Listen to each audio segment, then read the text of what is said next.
পালিয়ে যাওয়া স্বৈরাচারকে কোনোভাবেই ছাড় দেওয়া হবে না, তাদের বিচার করতেই হবে। সেজন্য সবাইকে ঐক্যবদ্ধ থাকার আহ্বান জানিয়েছেন বিএনপির ভারপ্রাপ্ত চেয়ারম্যান তারেক রহমান। কেউ কেউ সংস্কার সংস্কার বলে জনগণের অধিকার প্রতিষ্ঠা দীর্ঘায়িত করছে অভিযোগ করে তিনি বলেন, এটা ষড়যন্ত্র কিনা তা দেখতে হবে।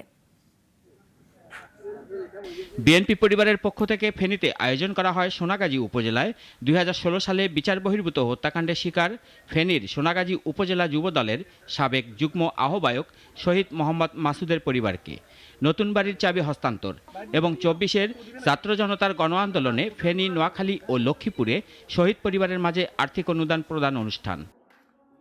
এতে লন্ডন থেকে ভার্চুয়ালি প্রধান অতিথি হিসেবে যোগ দেন বিএনপির ভারপ্রাপ্ত চেয়ারম্যান তারেক রহমান।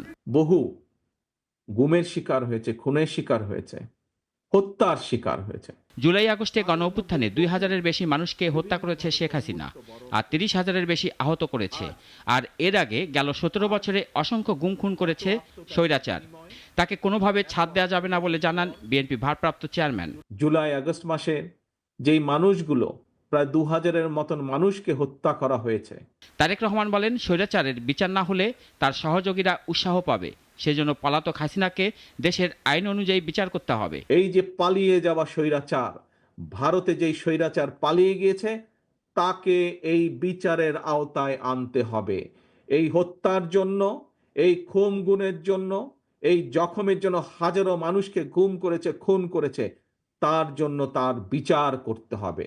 তাকে কোনোভাবেই ছেড়ে দেওয়া যাবে না। এই হত্যার দায় দায়িত্ব তার।